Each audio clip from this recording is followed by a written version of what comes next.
Hey everyone, this is Mike, and today I'm going to be doing a level 80 overview of the Astrologian job. Since this is the first healer that we're going to be talking about, of course damage dealing abilities aren't going to be the main focus of this video, but we're mostly going to be talking about the healing and especially the card aspect of Astrologian as well. Currently Astro is probably the highest APM healer in the game because you're playing with your cards so much. And also because you have a lot of off-global cooldown abilities available to you, whereas Scholar focuses a lot about healing with their fairy and healing through Aetherflow actions, and then of course White Mage has their lilies and mainly GCD abilities. Astro has a big focus around off-GCD abilities, playing with their cards, and also even being able to enhance their off-global cooldown abilities through using GCD healing as well. So it's a bit of a hybrid in between how it feels playing as a Scholar and a White Mage. A Scholar is very off GCD focused, White Mage is very GCD focused, and Astro is a bit in the middle ground, but it still has a lot of off GCD healing as well. So it might be a little bit closer to a Scholar, but it's mainly all around cooldowns and not as much locked behind, like for example your pet or your Aetherflow. Let's go over the damage real quick, since that is a very short portion. We have Malefic, which is just our single target damaging ability. One amazing thing about this skill is that it is a shorter cast time than recast time, meaning that in between usages of Malefic, we can actually weave one of our abilities. So you can always keep hitting the boss whilst also weaving other defensive abilities or cards. Something like that. When it comes to AoE damage, we have Gravity. This will deal, I believe, less damage. Oh no, never mind, it's just 140 AoE. Of course, you have to just target an enemy, not like you with Holy. You have to target something with this. And then as our dot, we have Combust. This just does damage over time, lasts 30 seconds. Pretty standard for all the healers. Pretty much the same as White Mage, I guess you could say, since Scholar... Oh, never mind. Scholar got changed as well. No, I guess Scholar still has Ruin too. But yeah, so we have our single target ability, we have our dot, and then we have our AoE ability. Pretty simple stuff. Now, when it comes to cards, which is kind of like Astrologian's special set, we have two things that we kind of have to look at. So when we have our card gauge right here, let me draw a card. You can see two things. So first of all, you can see that I drew a ball, which is this tree. But on top you can see that it has a solar seal, which are these things in the top. Now when I play this card, it's going to do two things. One, it's going to give me the ball effect, which means that my damage is increased, but it will also add this solar seal to my seal gauge, which will be important later. Now when we look at the cards, I'm just going to open up my actions real quick. Basically the three cards that everybody used to want back in Stormblood and Heavensward are for melees. The cards that nobody wanted to have are for ranged. So we have Balance, Arrow, and Spear, and I guess Lord of Crowns, which are for the melee DPS or tanks. We have Bowl, Ewer, and Spire, which are for the ranged DPS, caster DPS, or the healers. And then of course Lady of Crowns is for that as well. Now, what separates Lord and Lady from the normal cards is the fact that these give you a bigger damage boost than the normal cards do, but they don't give you a seal. So as you can see, let me draw a card. Oh, I kind of need this one actually. So if I play this is a Spire, so I want to give this to a ranged DPS or a healer. And when I play it, it's going to give me this Moon Seal, or Lunar Seal, I'm not entirely sure what it's called. So let me just do that. But then when I... well, I guess I'll have to wait for this. So I'll just talk about Divination real quick. Divination, basically, once you get 3 seals, you can use Divination, and for each different seal that you have, you get 1% of extra damage boosted. So in general, you just want to have 3 different seals when you use this, because that is the biggest damage boost that you can give, and that's like an AoE damage boost to your team. Now, when I draw a card, and I use this skill called Manor Arcana, is going to transform it into a Lord if it was a melee card that got transferred, or into a Lady if it was a ranged card that got transferred. And these things give a bigger damage boost. Instead of 6%, it goes to 8%. And if it's on the wrong target, it goes from 3% to 4%. So it's a nice increase over there. But when I play this, you can see I do not get a seal for this. So basically, once you have your seals filled and you don't want to fiddle around with them anymore, because they're loaded in and waiting for divination to come back, you can just transfer all your cards into lords into ladies, so you don't mess up your seal gauge. Alternatively, if you already have 2 seals slotted and you still have a lot of time before divination comes up, you can just transform a unwanted seal into a lord of a lady so that you don't add a seal that you don't need to your seal gauge. So the way that drawing cards works is pretty simple. You press draw card and it draws a random card, and then you can use the play ability to play it on someone. Now before we play it, we can still redraw the card using the redraw ability. You have 3 charges of this and you get 1 charge every 30 seconds. And as you can see, like, my draw ability changes here. Or we can also use minor arcana to transform it into a lord or a lady, and then we can play that as well. Now one last thing about drawing and playing cards is sleeve draw. This will give us 3 charges of sleeve draw, so when we use it, we automatically draw a card out of our deck. When we use it, we automatically get a new card slotted in. Now as you can see, I'm trying to get different seals. Another new seal, play. I got another balance, but I don't want to use a balance as I already have the seal for it. So I'm going to use minor arcana on it and I'm going to play that. And then for example, I'm going to draw one more because draw was back up. I'm like, okay, again a balance, can't redraw it, so minor arcana, play it. So that's kind of how the card system works. It's a lot more simplified compared to how it was back in Heavensward and Stormblood. There's no more keeping cards, no more spreading cards, no more enhancing the effects of the cards. It's also all the same increase in damage that you're giving, as long as you're giving it to the right target. Because if you play the card on a wrong target, then they're only going to be giving the like 50% of the damage increase than if you were to play it on the right one. As you can see, I drew another card. This one has the blue seal that I need. So now I have 3 seals again. I have 3 different seals, meaning that my divination is gonna give the biggest damage increase. So that's the card system. It's pretty simple. There are single target cards. The only thing you have to keep in mind is who you give it to. And then of course trying to get 3 different seals to use together with divination. So let's go into the healing portion of Astrologian now. Astrologian is pretty unique in the sense that it can fit in both team comps with a white mage or with a scholar, because Astrologian can choose to either be a shield healer or a regen healer through using either Nocturnal Sect or Diurnal Sect. I'm just going to go into Diurnal for now. You need to be in one of the 2 sects to get the regens or the shields, and this will also unlock some of your other abilities. So first one that we're going to be looking at is going to be Essential Dignity. Pretty simple move.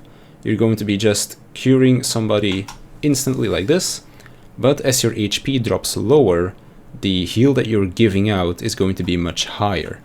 Another thing that you can do with this as well, because this is kind of bugged, I guess you could say, because of the server ticks, is you could use Benefic 2, which is your single target heal, on someone that is very low HP, and then follow that up with an Essential Dignity, and the Essential Dignity will still think that your target is at very low HP, so you're essentially giving them a really strong big burst.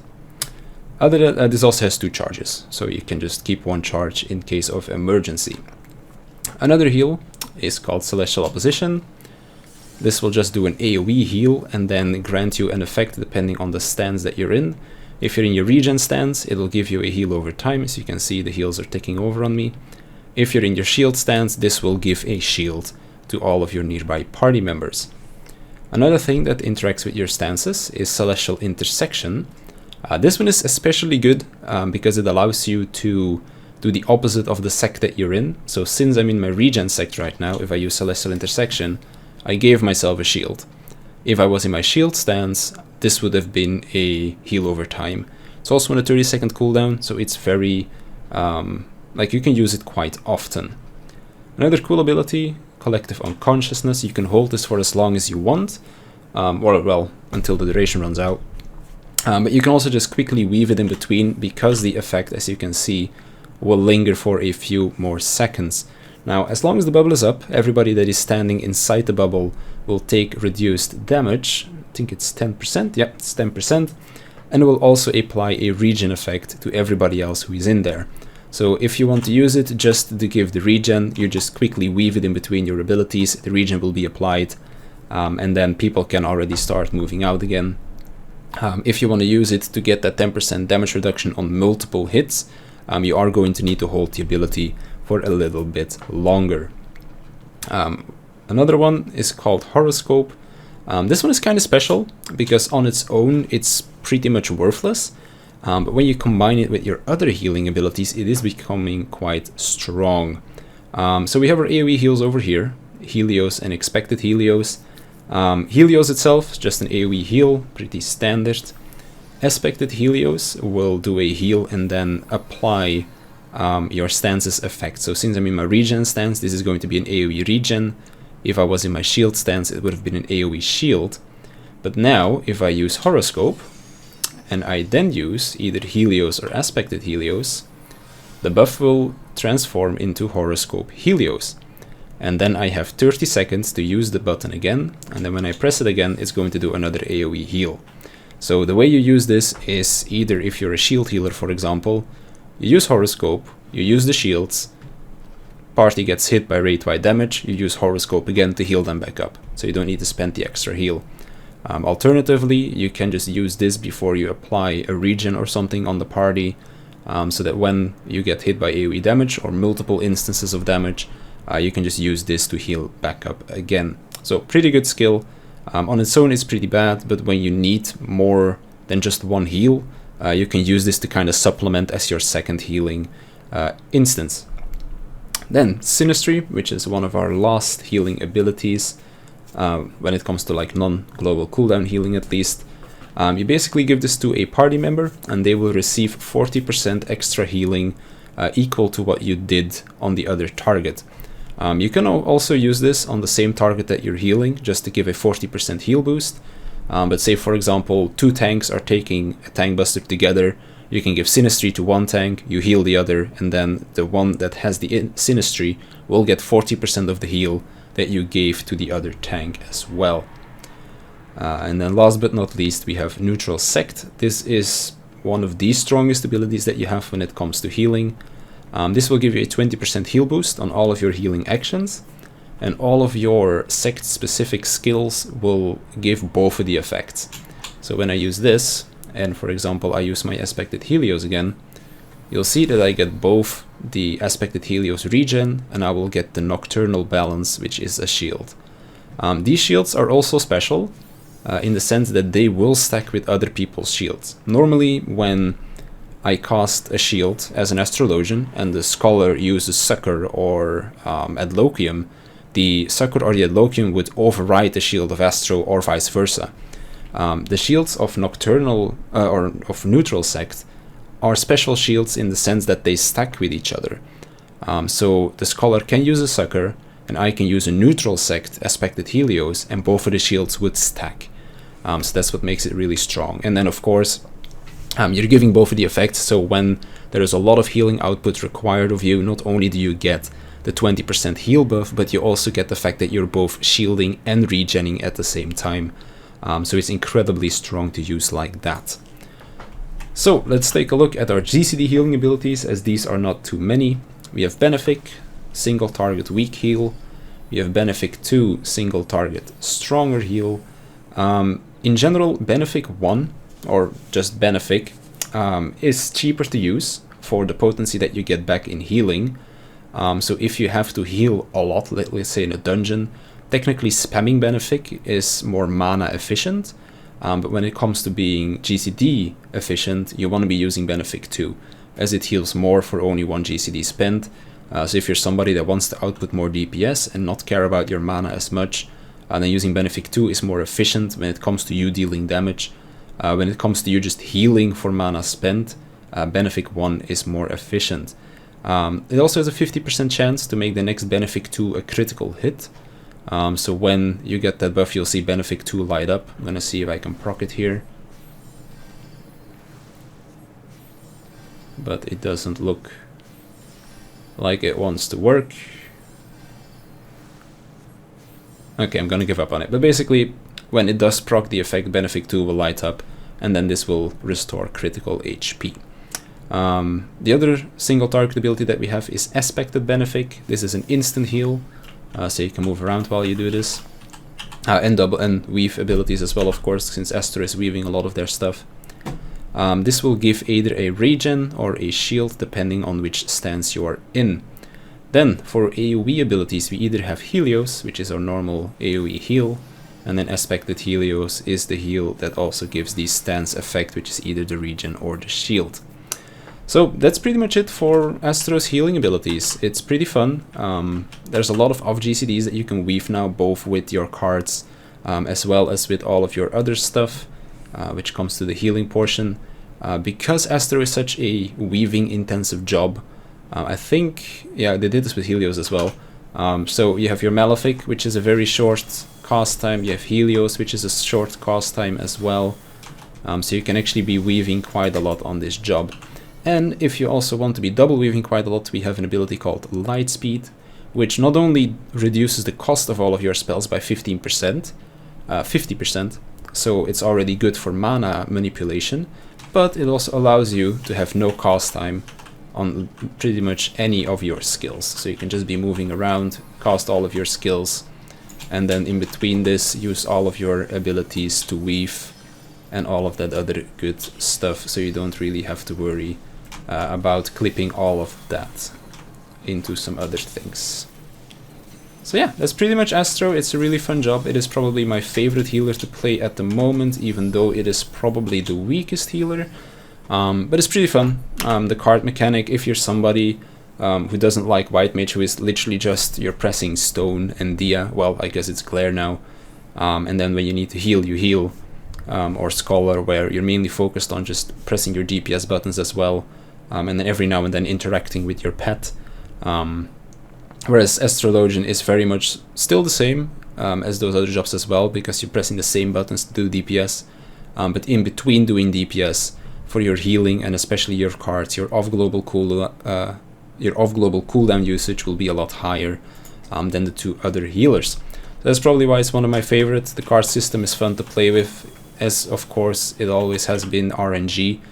So it can be pretty frustrating sometimes, you pulling the wrong cards for the wrong people, especially in a dungeon. That's only really a problem, to be honest. In a normal raid environment, it's not really a issue. Oh yeah, there's actually one last ability that I almost forgot to talk about, which is Earthly Star. This is an ability that you places down your star, and then 10 seconds after you cast it, this will transform into a stronger variant of itself. So you can see, bam, now it's a bigger star, and then after the 10 seconds are over, it'll explode on its own, or I can just cast it again to make it explode, and this is just an AoE heal. So yeah, yet another of GCD that you can use. Now, of course, Earthly Star does require some planning. It also is an AoE on the floor, so you need to make sure that everybody else stands in it. Whereas with the other skills, you can position yourself next to your party members.